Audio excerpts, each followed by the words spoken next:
Good morning everyone, Sprocket Sam here. Grabe lamig dito. Dito tayo ngayon sa Tagaytay.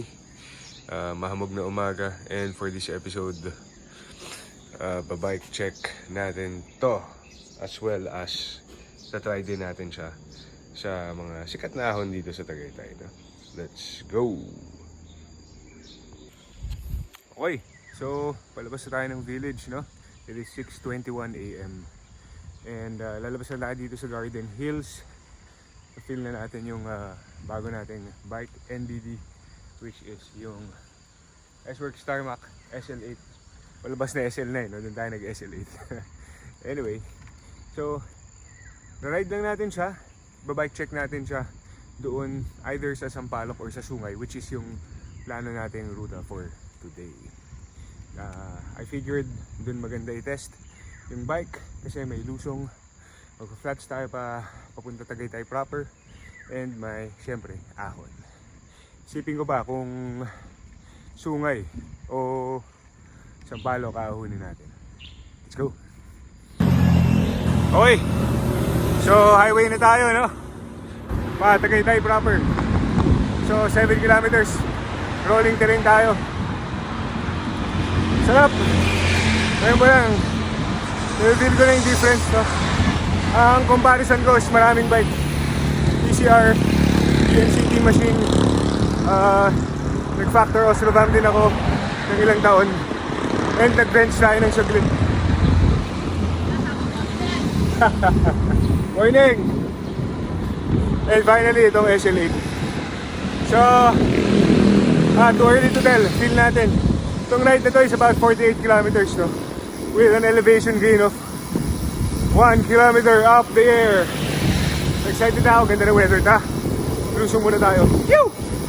So, okay, so kanto na tayo ng Sampaloc, no? Dito tayo bababa. Lusong tayo ng Sampaloc.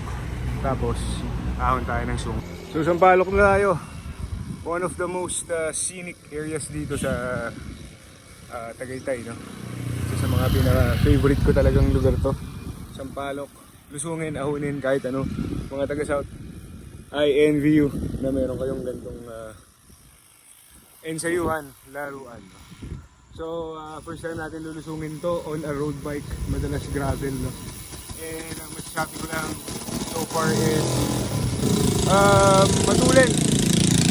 By feel lang, no? Basis of comparison ko lang naman yung mga sinabi kong bikes kanina, Oslovam, Specialized Bench, and DMC Team Machine, tsaka TCR, Defy, yan. Sa lusong wala naman masyadong difference, it's just that comfort level compliance yung medyo mas concern ko, and the SL8 and the Bench are exceptional. Diyan kilala talaga S-Works, comfort, compliance. So far, yun tayo. Okay guys, unfortunately, yung video natin na ginawa doon sa may baba ng Sampaloc was corrupted. So I had to resort to another version, which is I think much better and much clearer, no? Kasi we're going to do the bike check at the comfort of my backyard, so dito. So I apologize. Hindi siya masyado flowy, no? Hindi tayo sa Sampaloc nag-vlog. And marami medyo maingay mga sasakyan na dumadaan. So resume natin dito yung bike check. Afterwards, itatry natin naman siya sa ahon, no? Tutuloy pa rin natin yung Tagaytay trip. Let's go! This is an S-Works SL8. Kaka-launch lang nung SL9, I think last week lang, no? Last week or last week, no? But with very subtle differences lang from the SL8, no? Which includes yung wind fin sa likod, and yung fork is ibang-iba na. Basically, that's just about it, no? Pero enough about the SL9, we're here about this SL8, no? So, this SL8 actually came into a parang glacial metallic blue color. It's actually a limited edition frame, no? So, if we could look here, yan po. So, only 300 units worldwide produced. This is yung pang 97 natin. So, this is a size 52 or small, which is yan naman talaga ang fit ko lagi sa road bike, no? So, hindi siya frame set, whole bike option siya talaga. So, this came from Specialized Philippines, no? So, that's the bike right there. Check natin yung laman ng SL8 natin, no? Isa 1 by 1. The shifters are SRAM Red E1. So ito na yung newly improved na shifter, no? Unlike yung D1 and D2 na medyo matigas ang pag-shift niya, this bike already came with the Red E1. So modulation is very good, and ito na rin po yung shifters na merong button dito sa taas. Also yung kanyang hoods is medyo ergonomic na, no? So mas punggok na siya, mas maliit na siya compared dun sa lumang model natin. Cockpit of course is the Roval Rapide. Narinig ko ang pronunciation nila, Rapide, no? So this is medyo alanganin, no? Ang sabi sa akin, this is 39. Ang lapad niya is 39. And rightfully so, ramdam na ramdam ko yun. Galing, sanay kasi ako sa 40mm. Ramdam na ramdam ko yung 1 na yun, no? Ramdam na ramdam. Pero bagay siya sa SL8, no? Sobrang okay na okay siya. Sa feel, sa hawak, sa touch, sa handling, lahat. Mas gusto ko yung makitid ngayon sa road bike, no? Yan. So ang haba niya is 90mm. So hindi ko pa pinaslam. Mas comfortable ako ng ganito. May natira pang dalawang maliit na spacer, no? So that's for our shifter. Actually, isang buong group set yan, no? Kung dadaanan natin ng medyo mabilis. Syempre, you've got the red baseline rotors, 180 and 160 and 140 sa likod, sanay sa mountain bike. And red E1 also yung brake calipers natin, front and rear. Now, when we come to the crankset, so red E1 din yan. This is 170mm long. And no, so this is a 4835 chain ring. It's also got the Quarq power meter, spline mount siya, no? So I mean spider siya, so nasa loob siya, dual side siya. Of course, red E1 FD and red E1 RD, dalawa lang siya. So ang limited frame natin pala, hindi lang masyado halata dito, no? Came with color coded through axles. Dito, medyo kita nyo. So, hindi siya black, no? Medyo parang titanium color siya. Same as dito rin sa cap, no? So, mga subtle hints yan ng limited edition frame set. So, that's about the group set. Wheel set natin is none other but the Roval Rapide CLX2, no? So, hindi pa to 3. CLX2 pa talaga yung design na kasama nitong built bike na to, no? So you've got the, I think 54mm sa harap, tapos mas makapal sa likod at 58, no? So ang internal rim width niya ay 21 pa, so hindi pa siya masyado malapad, no? So ganyan ang itsura niya sa likod and sa harap. You know, one thing lang na gusto ko dito, and ayoko, two things na gusto ko dito sa Roval Rapide na CLX2 is number one, ibang klase yung rolling resistance niya. Ang tuli niya, it gets to speed very quickly because of this DT Swiss, parang 180 rin yata to pagkakaalam ko eh. 180 na pang road, no, na ceramic. And then the spokes are still alloy, but that's okay, that's for more compliance, no, compared sa pinakabago na CLX3 na parang mas stiff yata eh. Ang ayoko lang talaga dito sa design ng CLX2 is, if you've noticed, since optimized siya sa 28C, yung lip, ayan, no, yung lip nung wheelset nakalabas, which makes it very prone sa gas-gas. Ayan, so if we would zoom out a bit, kita yung lip, oh, kita yung lip.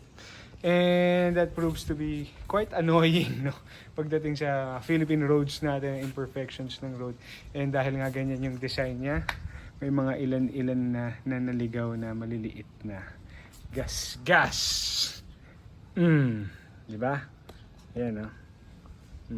May maliliit na gas dahil sa design na yun. But nonetheless, no, yun lang naman. Yun lang naman yung pinaka hindi ko nagustuhan sa kanya.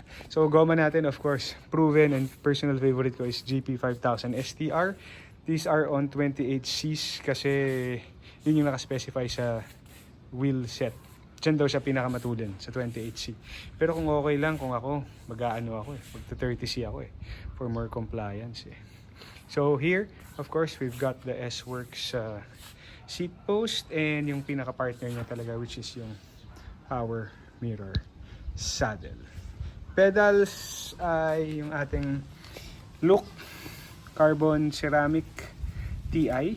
Yan, TI, no? So, yeah, okay naman siya. Pinapalitan ko lang yung plate into 12, no? Kasi yung 16 hindi bagay sa Philippine roads, nakamamatay.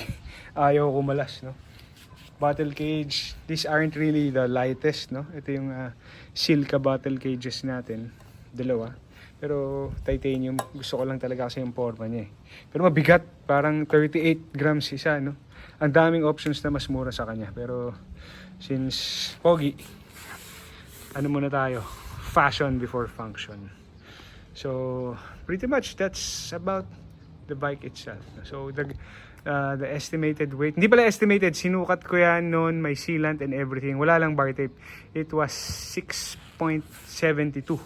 With the bar tape, siguro sakto, 6.8. May tig 60 ml na sealant yun. Seal ka rin sa loob. So, that's the bike. Nalayo ko na yan. Nadala ko na ng hala-hala loop just this week. Dalawang beses na share loop ko na rin. And naradar ko, no? From east kasi ako. Para sa mga hindi may alam, naikot-ikot ko na siya dito sa mga lugar natin sa Rizal. So, I think tong bike na to is magtatagal sa akin. Hindi, seryoso. Feeling ko magtatagal tong bike na to sa akin kasi iba eh. Parang all around talaga siya eh. Unlike yung nauna ko na Venge and everything na talagang sa lusong tsaka sa patag siya nag-excel. This one is a very nice all-rounder. Sa dami ko pong naging bikes, parang dito talaga ako natuwa in such a way na alam kong tatagal na to sa akin. So there, I'm looking forward to more rides with this bike, no? I'll update you if ever may mga upgrade pa ako dito, pero I don't think meron pa. So that's the limited SL8 for you guys in glacial blue color. Okay, so that's enough bike check. Try natin. So linusong natin yung sampalok, no? Ngayon, ahunin natin yung sungay. Sa patag, takbo natin 42. Mas malapit siya sa bench kaya sa Ostrogam. Okay naman. Wala makita masyadong difference. It's just that mas stiff to kaysa sa ano, no? Sa TCR, most definitely. Sa Ostrogam and bench, parang lamang yung bench. Sa mga gantong rolling sa patag, parang mas gusto ko yung si Venga, no? Kaya sa mga gantong cruising na patag. So 320 watts tayo ngayon. 38, 1% eh. Oo, pero okay naman. Very, very subtle difference na yung napapansin ko. Okay, so nakakaliwa na tayo. Paho na tayo ng sungay, no? Tuhan-tuhan lang natin. Testingin lang natin kung kaya. So, binabaybay pa rin natin ang kahabaan ng sungay. By coincidence, andito teammate ko, si Kiko. Morning. Good morning, Kak. Si Sir Kiko madalas nang naahon lusong ang sungay, no? So, sa kanya ako humihingi ng mga tips. Sir Kiko, ano ba ang pinakamatarik dito? Kasi hindi ko pa naahon sa first time ko. Sa last 3. Last 3. 24 doon. 24%. Kada siko lang naman yan. Okay, pero kagano kahaba yung buong ahon? Simula sa baba? 6 to 7 kilometers. 6 to 7 kilo. Oh, putya, halos doble ng Sampaloc. Halos doble nga. Pero ito pinaiksi kaya matatarik. Okay. So, sige, buti na lang may guide ako. Kasi hindi ko alam saan dapat maghanda o hindi. So, si Kiko, naka-gravel. So tayo, medyo challenge to. Okay lang, sabi ko nga kay Kiko, pwede na maglakad eh. Di ba? Pwede. Hindi naman nakakabahos ng paglalaki. Pagkalalaki yun. Saka sigurado lakad. Sige, so resume tayo dun sa may matarik na. Pangatlong sigo. Brad. Pangatlong sigo tayo ng sungay. Ito, parang viewing deck. Sabi nakatambay. Phew! Pucha, walang katapusan mga sigo dito sa sungay. Parang 7 up hills na tuloy-tuloy. Mahirap siya. Hindi siya madali. Leg press na tuloy-tuloy. Relentless. Tara. Uy, tapos na yung mahirap na siko. Tagay-tagay na halos tayo. Pucha, grabe tong sungay. Parang perceived effort ha. Parang mas mahirap pa sa black hole kasi tuloy-tuloy yung kunat eh. No? Pang MTB to. Tsaka gravel na one by. Anyway, sige tara. Ahon na tayo. So that's the S-Works Tarmac SL8 for you. I'm looking forward for more rides dito sa bike na to. Definitely ma-enjoy ko yung bike na to and ramdam ko na ang dami kong naging road bike before. Ito yung parang talagang na-feel ko na overall package. So most definitely, like I said earlier, magtatagal tong bike na to sa akin. So, alright guys, that's about it. If you have any questions, just hit me up with a PM or feel free to comment sa comment section natin below. Thanks guys, and I'll see you next time.